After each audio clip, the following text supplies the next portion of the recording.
In this video, I want to talk a little bit about scan tools and how they can help you or aid in your diagnosis. And for most do-it-yourselfers, it's not worth the investment of paying $1,000 and much more for a sophisticated scan tool that has what's called bidirectional capability, the ability to turn on different devices and control the different modules on your car and either monitor all of the switches that they're controlling or monitoring the outputs, or even being able to turn them on for the different modules on the car. Scanners like that can cost thousands of dollars. And even if you spend thousands of dollars, you may not get all of the capabilities that the factory scanner would have if you were buying the one made by the manufacturer or recommended by the manufacturer for your particular car. So there's a vast amount of different types of scanners that are out there, and some people will call code readers, which just read the trouble code that's on your engine computer. Some people even consider those as scanners because it's scanning the computer of the car to find out if there's any trouble codes. And you'll see ads on TV saying how this is the next best thing since sliced bread, where it's going to tell you what's wrong with your car. And to a point, it does give you some information, but does it tell you what's wrong with your car? In most cases, no. It'll tell you what the code is, which can be a help, but it will not give you the diagnostic or the testing that's necessary after that to make sure that it is either the sensor or the wire or the module or something else. So now if I look at the schematic, what I mean by bidirectional, it means that if you have a scanner that's capable of communicating with the powertrain control module and telling it what to do, you can shortcut some of the time it takes to diagnose the vehicle. For example, what if the scanner that I have could tell the powertrain control module to close this starter enable relay control switch, even if there was no signal yet from the information circuit? So I hook up my scanner, communicate with the powertrain control module, and tell it to close this switch. And what that would do is it would give me the ability to turn on this circuit and see if this other circuit worked.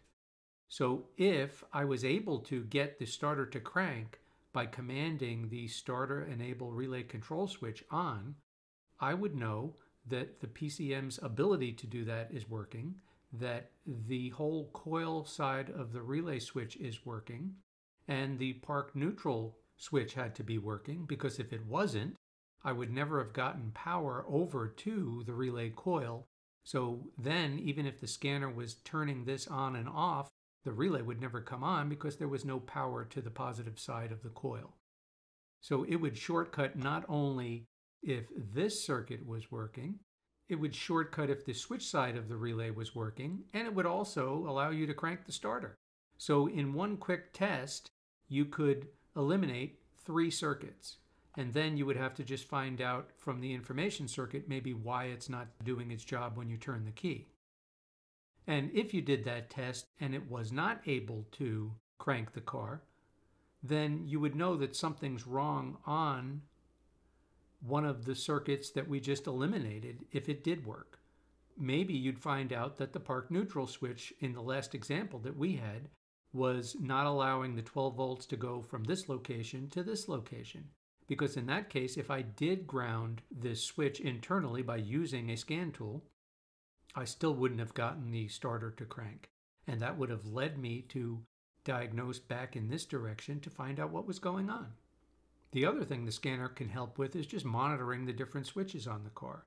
Since I have a crank voltage signal inside the module, which is monitoring the voltage on this information circuit, I can use a scanner to see if this key is being turned to the start position, or if it's getting a signal that means the start position is active.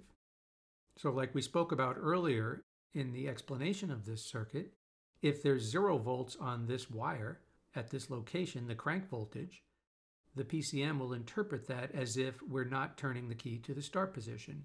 And if there's 12 volts on that wire, that means that we are turning the key to the start position. So we could test this whole information circuit sitting in the driver's seat with the scanner hooked up. And if you couple that with the ability to control the start or enable switch to activate, you can save a lot of time on your diagnosis. And some cars will have even additional diagnosis. If you notice here in this picture, I have an extra wire here that said not used. What if this wire actually came down and went into the PCM and there was another voltmeter on it, like we're monitoring crank voltage? Could they use this wire as an additional way of finding out from the scanner if the park neutral switch is activated? And right now, if that wire is not used, the PCM really doesn't know if using this circuit, it may have a different circuit to know if it's in drive or park or neutral. But using the contacts of this switch the way it's drawn here, it doesn't know if there's 12 volts getting to this location.